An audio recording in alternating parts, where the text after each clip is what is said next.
선한 사마리아 법이라는 법이 있는 것 혹시 아십니까? 선한 사마리아 법이 있대요. 근데 우리나라에는 없습니다. 아마도 그 내용을 살펴보면 우리나라는 어떤 문제가 딱 생기면 이웃이 다 도와주는 장면을 자주 목격하게 되어집니다. 예를 들어 차를 타고 가다가 화물차에 물건이 다 쏟아지면 어느새 어디에서 나타났는지 사람들이 우르르 모여서 다 치우는 거예요. 근데 가까운 땅도 엄청 크고 사람도 많은 저 어느 나라고 말하진 않겠지만 그 나라 뉴스들을 가끔 보잖아요. 정말 사람이 쓰러져 있는데도 관심도 없고 그 전혀 관심이 없는 곳들이 있더라고요. 그래서인지 그런 나라들마다 선한 사마리아 법을 만들었습니다. 하나님을 믿는 믿음의 나라도 아닌데 물론 종교의 자유는 있겠지만 모두가 다 하나님을 믿는 사람들이 아님에도 불구하고 나라에서 그 법을 정했다라는 거예요. 네이버 지식 백과사전에 조사를 해보니 내용이 이렇게 나와 있었습니다. 타인이 응급사항이나 위험에 처한 것을 인지했을 때 본인이 크게 위험하지 않을 경우에는 타인을 위험으로부터 구조해 줄 의무를 부여한 법률 조항이다. 이 법은 일반인의 적극적인 구호 활동 참여를 유도할 취지로 만들어졌으며 미국의 대다수 주와 프랑스, 독일, 일본 등에서 시행 중에 있다. 그러면서 성경의 내용을 기록해 있었습니다. 그 내용을 좀 알려드리면요. 선한 사마리아 법은 신약 성경에 나오는 착한 사마리아인 이야기에서 유래된 것이다. 이에 따르면 강도를 당한 뒤 길에 쓰러진 유대인을 본 유대인 제사장과 레위인은 모두 못 본 척 지나가 버렸으나 유대인에게 멸시받던 사마리아인만은 그를 지나치지 않고 구하게 된다. 이는 법적인 의무는 없으나 도덕적 차원에서 인간이 당연히 해야 할 일을 해야 한다는 의미를 담고 있다. 이렇게 성경의 내용을 구체적으로 설명하면서 이 법에 대해 이야기하더라고요. 즉 사람들이 너무 강팍해져서 어렵고 힘든 사람들을 돕지 않으니 이렇게 법으로까지 만들었는데 이 법의 이름을 바로 성경에서 따왔다는 것입니다. 선한 사마리아인 법. 이만큼 오늘 본문은 세상 사람들이 볼 때도 참 중요한 진리를 담고 있는 것 같습니다. 이 오늘 본문의 시작은 어떻게 되어졌죠? 오늘 본문 25절을 보시면 어떤 율법 교사가 일어나 예수를 시험하여 이르되 선생님 내가 무엇을 하여야 영생을 얻으리까? 라는 질문으로부터 시작되어집니다. 여기서 율법 교사가 이 마이크 소리를 조금만 낮춰주실래요? 너무 하울링이보다는 좀 소리가 너무 울리는 것 같아서요. 예. 어떤 율법 교사가 예수님을 시험했대요. 공동번역본 25절에는요. 어떤 율법 교사가 일어서서 예수의 속을 떠보려고 예수님을 테스트하려고 그가 예수님에게 질문을 하는 것입니다. 내가 무엇을 하여야 영생을 얻으리까? 사실 이 율법학자는 율법 교사는 율법에 정통한 사람들입니다. 가르치려고 하면 자신이 먼저 알아야 되는 것이죠. 그래서 사회적으로도 율법 교사는 인정을 받고 그래서 율법에 대해서 도통한 사람인데 그가 지금 예수님께 묻고 있는 거예요. 어떻게 해야 영생을 얻겠습니까? 그 의도는 무엇입니까? 그의 속마음처럼 예수님을 시험하고 있다는 것이지요. 그는 자기가 가지고 있는 완벽한 율법 지식으로 30대 초반에 청년 예수라는 사람이 하는 이야기를 듣고 반박하려고 합니다. 그런데 그가 예수님께 뭐라고 시작합니까? 선생님이라고 말하고 있는 것이죠. 존경해서 선생님이라고 이야기했을까요?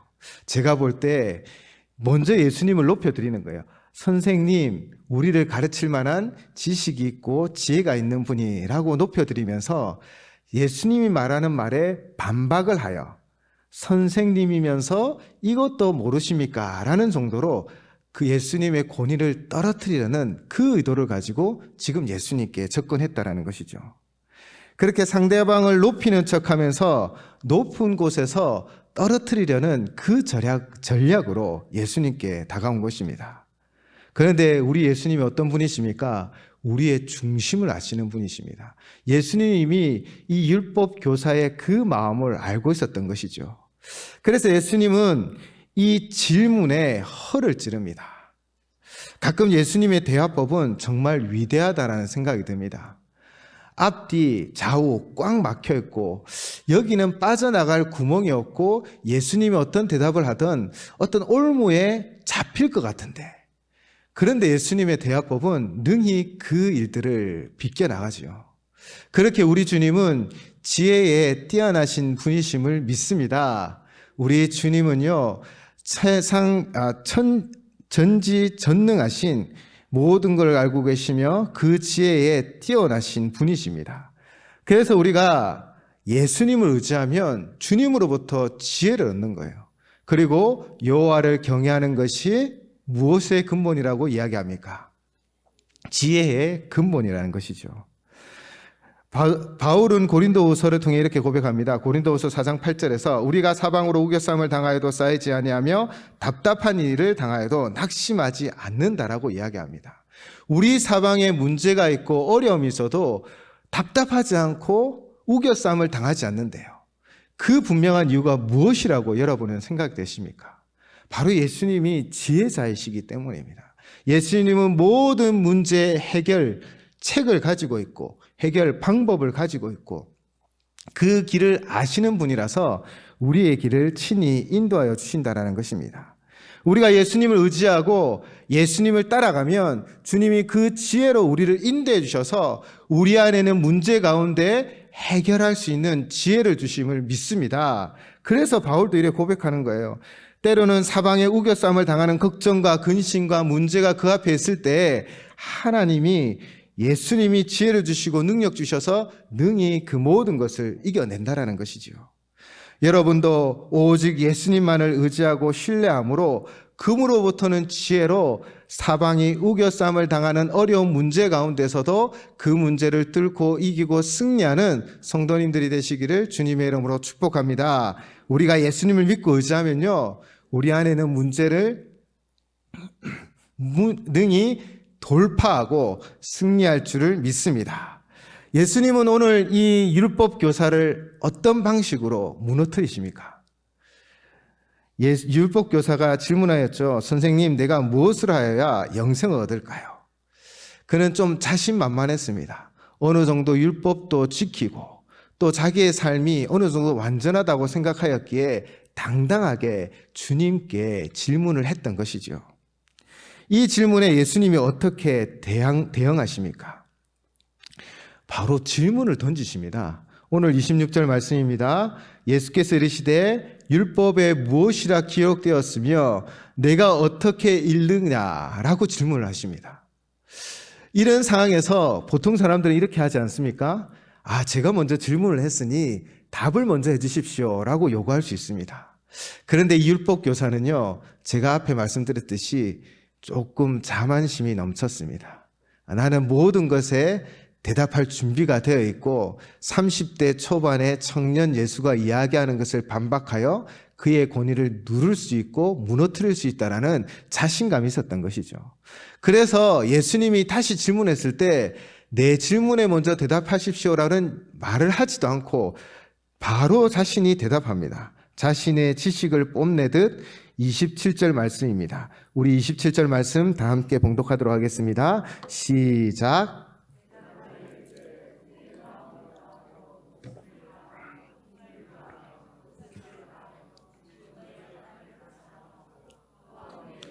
내 자신같이 사랑하라 하였나이다. 아멘. 그런데 율법 교사가요, 뽐낼만 했습니다. 이것이 율법의 핵심 코어입니다. 어느 학자들은 오늘 본문이 마태복음, 누가복음과 연결되어 있다라고 이야기를 합니다. 그 이유는 마태복음 22장 34절에서 40절에 율법사와 논쟁이 있었던 일이 있었습니다. 마태복음 22장 36절에서 율법사가 찾아와서 율법 중에 어느 계명이 가장 큰 계명입니까? 라는 질문을 합니다. 이 질문을 하는 의도도 있습니다. 왜냐하면 하나님 말씀이 다 소중하잖아요. 그런데 예수님이 이게 더 소중하다 얘기하면 충분히 그것을 반박할 수 있기 때문에 그런 질문을 하였던 것이죠. 그때 예수님은 율법의 핵심 코어를 말씀합니다. 마태복음 22장 37절에서 40절 말씀입니다. 예수께서 이르시되 내 마음을 다하고 목숨을 다하고 뜻을 다하여 주 너의 하나님을 사랑하라 하셨으니 이것이 크고 첫째 되는 계명이요 둘째도 그와 같으니 내 이웃을 내 자신같이 사랑하라 하셨으니 이 두 계명이 온 율법과 선지자의 강령이니라. 아멘. 앞에 율법 교사가 말한 것과 지금 예수님이 말씀하신 것은 같은 내용입니다. 그만큼 이 율법 교사는요, 율법에 정통했던 것 같아요. 또 핵심 코어, 하나님이 원하시는 것이 무엇인지를 아는 자였던 것 같습니다. 그렇게 지식과 또 능력도 뛰어난 사람이었던 것이지요.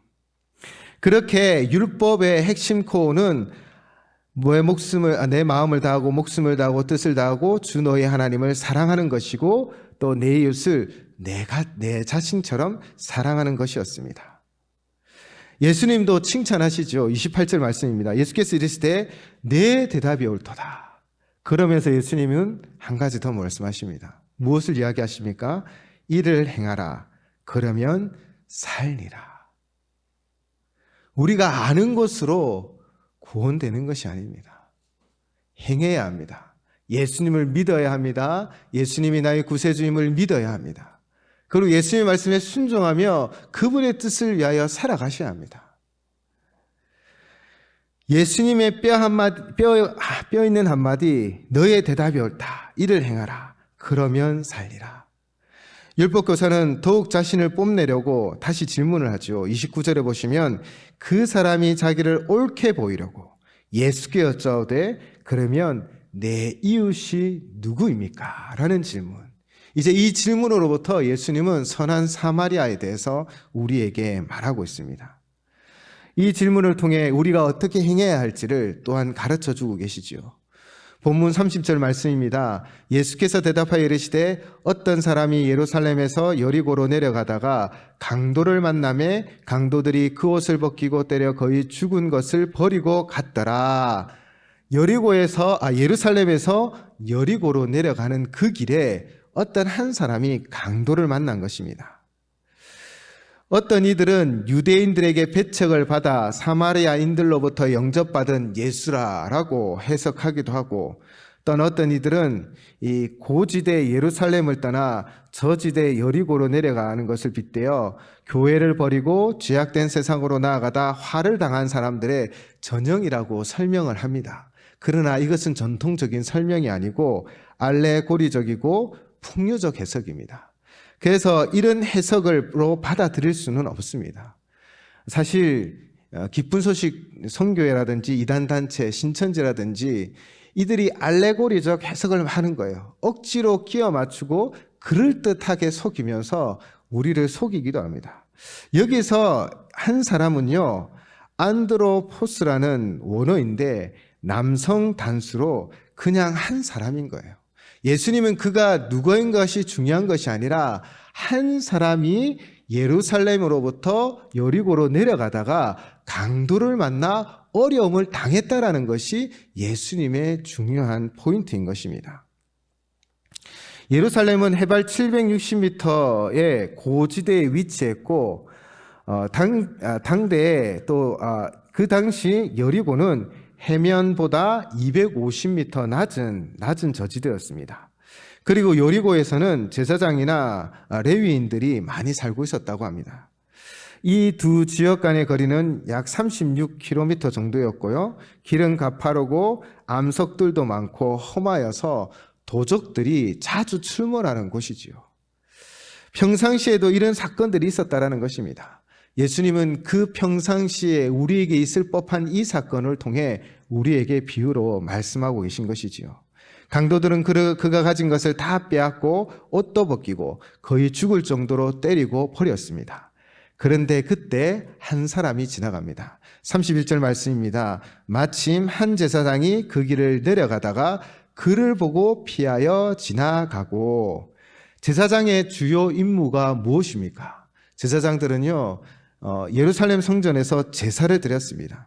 희생 제물을 가지고 제사 드리는 일들을 담당했었습니다. 그들은 그렇게 종교적인 제사의 중요한 일을 담당하는 자들이었죠.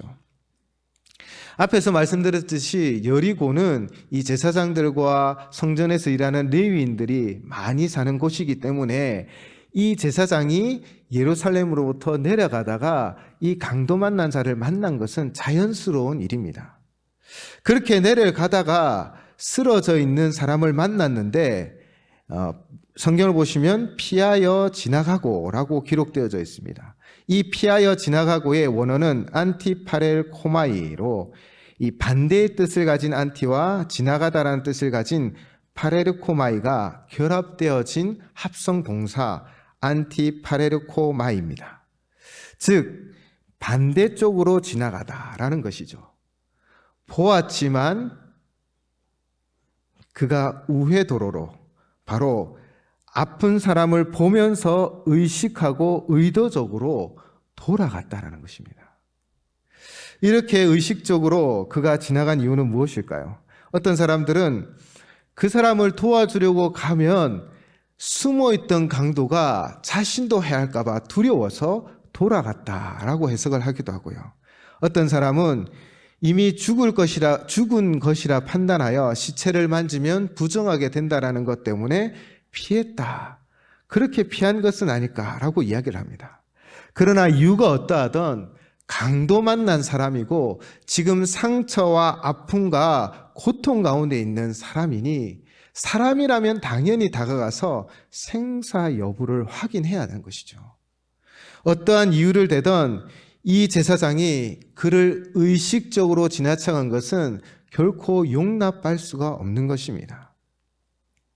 제사장은 간절히 도움이 요청되는 사람을 보고도 의도적으로 외면한 것이지요. 백성의 종교 지도자로 예배의 형식과 예배의 어떤 제사의 중요한 일들을 감당하는 이임에도 불구하고 그는 실제적인 하나님 말씀 그 핵심 코어에 벗어나 있는 거예요. 사랑이 없고 또 사랑이 없었던 것입니다. 비인간적인 행동을 한 것이지요. 두 번째 사람이 등장합니다. 그는 32절에 레위인인데 동사를 보시면 피하여 지나가되 이 제사장과 같이 의식적으로 피하였다라는 것입니다. 레위인들도 제사장들과 마찬가지로 이 성전에서 제사에 봉사하는 자들이었습니다. 그들은 성별된 지파 사람들이었고 당시 제사장보다는 좀 낮은 지위에 있었다고 합니다. 그래도 레위인 사람들 중에서는 바리새인들, 사두개인, 서기관, 율법 교사 등처럼 특권층도 있었던 것이지요.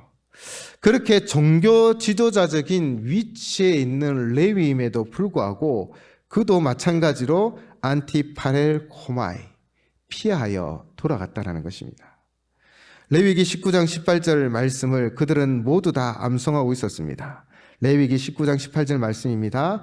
원수를 갚지 말며 동포를 원망하지 말며 내 이웃 사랑하기를 내 자신과 같이 사랑하라. 나는 여호와니라.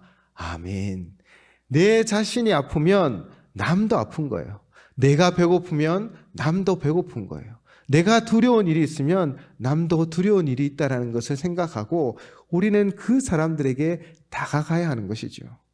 내 몸처럼 사랑해야 하고 내 자신처럼 사랑해야 함에도 불구하고 너무나 말씀을 잘 알고 있고 제사를 주관하고 제사를 돕는 이 종교 지도자들은 말씀은 알고 있었으나 그것을 행하지 않았다는 거예요.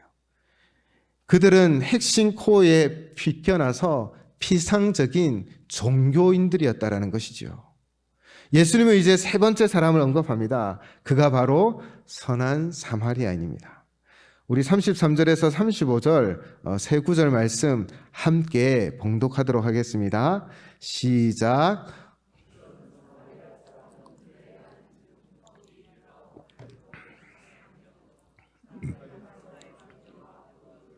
그 상처에 붓고 싸매고 자기 짐승에 태워 주막으로 데리고 가서 돌보아 주니라.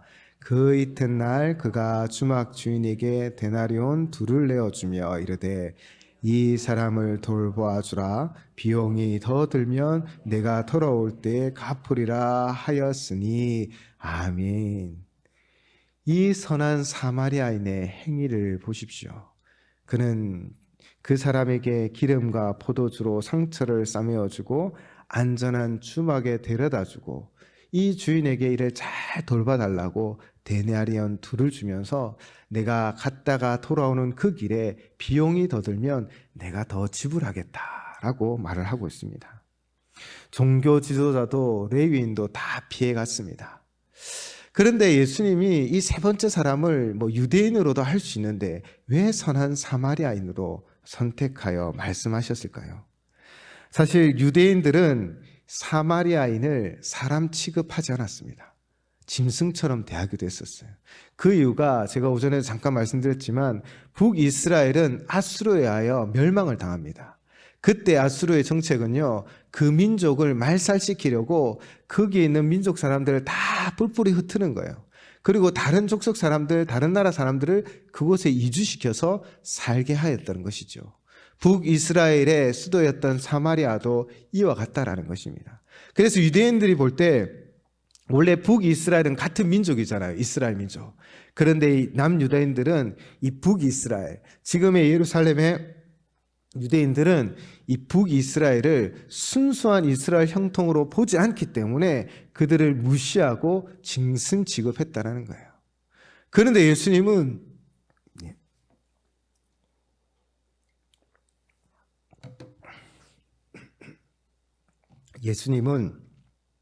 그를 통하여 우리가 가지고 있는 가식들을 다 드러내십니다.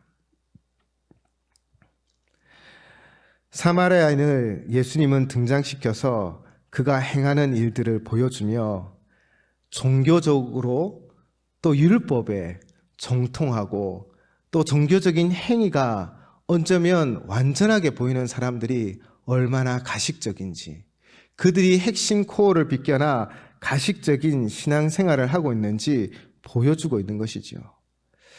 유대인들은 사마리아인들을 이웃으로 전혀 취급하지 않았지만, 그러나 사마리아인들은 바로 어려움에 처한 자들의 진정한 이웃이 되어 그들을 도와주고 그들을 일으켜 세웠다는 것입니다.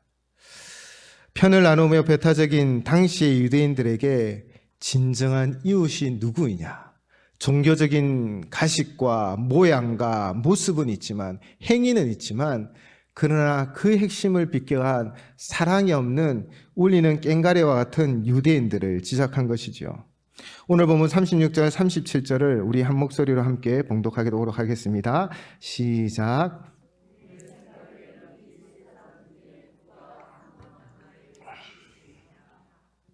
이르되 자비를 베푼 자니이다. 예수께서 이르시되 가서 너도 이와 같이 하라 하시니라. 아멘. 사랑하는 성도 여러분, 지금 예수님이 우리에게 말씀하고 계십니다. 가서 너도 이와 같이 하라. 70년의 세월을 우리는 이곳에서 우리 교회가 지켜왔습니다. 이런 질문을 해보고 싶습니다. 우리는 과연 우리 주변에 진정한 이웃입니까? 우리 교회는 좋은 건물을 짓고 엘리베이터도 있어서 참 편하게 올라옵니다. 사실 이전 교회에 엘리베이터가 없어갖고 정말 좀 많이 어려움이 있었거든요. 우리 교회는 겉 장식도 이제는 깨끗하고 해서 깔끔합니다. 멀리서 보면 야, 이렇게 아름다운 교회가 있나라고 생각합니다. 교회 건물은 잘 지어졌고 또 우리는 재직부서 조직을 하고 우리 안에 활발하게 움직이고 있습니다. 그러나 우리는 진정 우리 주변에 연산 삼동의 사람들에게 이웃인 교회입니까?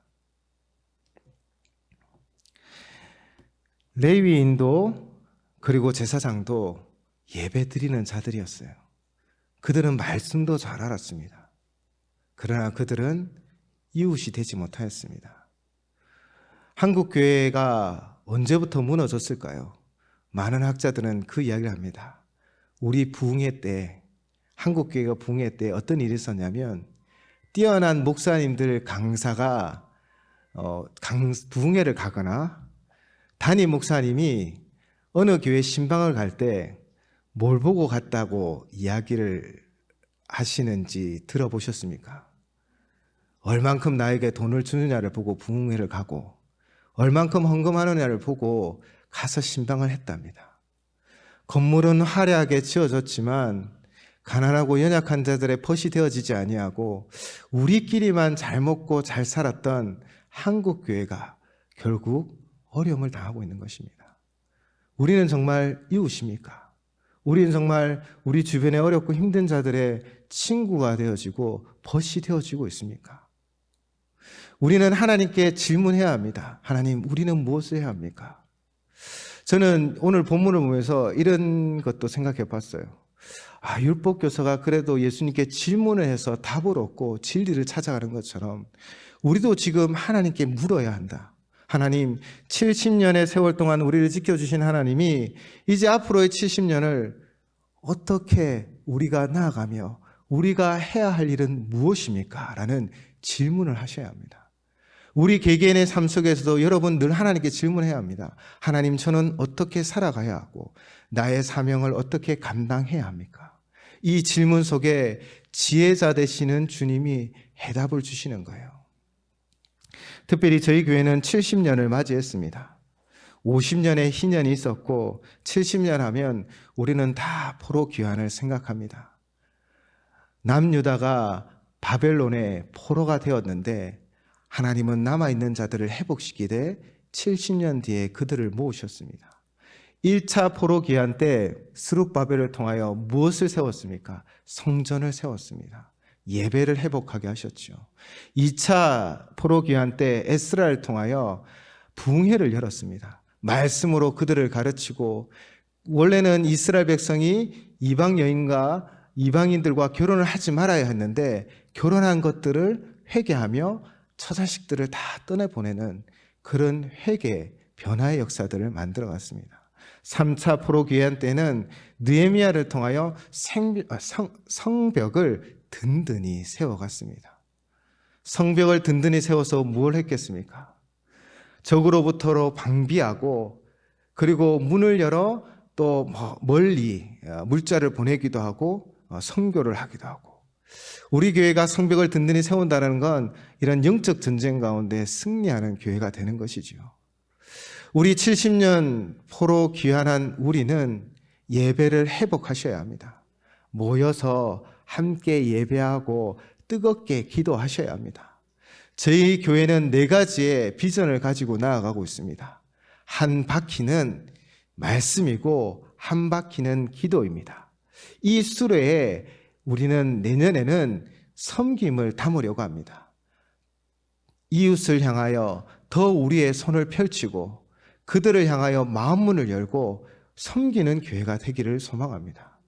그리고 4년 내년 내후년에는 우리가 정말 우리 아이들도 선교지로 보내어 한번 선교의 꿈을 꾸는 지상명령을 실천하는 교회가 되었으면 좋겠습니다.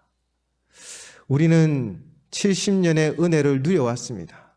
이제 앞으로 우리가 나아가야 할 일을 하나님 앞에 묻고 답을 얻고 그 비전을 위하여 우리가 함께 나아가셨으면 좋겠습니다. 특별히 오늘 선한 사마리아를 통하여 예수님은 말씀하십니다. 우리는 우리 이웃의 진정한 이웃이 되셔야 합니다. 그들을 위로하고 격려하고 또 어디로 가야 될지 몰라 헤매는 자들에게 복음의 빛을 비추어 인도하는 사역을 감당함으로 노아의 방주가 온 생물을 살렸듯 우리만 사는 것이 아니라 생명을 살리는 노아의 방주와 같은 교회가 되기를 주님의 이름으로 축복합니다. 이를 위하여 70주년을 준비하고 있습니다. 우리 준비위원들 역사를 정리하고 또 책으로 내고 또 우리가 부흥회를 준비하고 있습니다. 우리 너무나 저도 청년 때 참 은혜를 받고 존경하는 우리 허원구 목사님 오셔서 아마 우리 교회에 좋은 비전의 말씀을 제시하시고 우리의 마음을 새롭게 하여 주실 줄을 믿습니다. 이 일을 위하여 기도해 주시기 바랍니다. 그리고 오늘은 트르키니어와 또 시리아를 돕는 일을 위하여 헌금을 하려고 합니다. 혹 오늘 준비하지 못했다고 마음의 아쉬움을 가지신다면 다음 주에 봉투에 쓰셔서 내셔도 됩니다. 우리의 손을 펴서 지진으로 말미암아 모든 것을 잃어버린 그 사람들에게 자그마한 도움이 되는 우리 연산제일교회가 되었으면 좋겠습니다.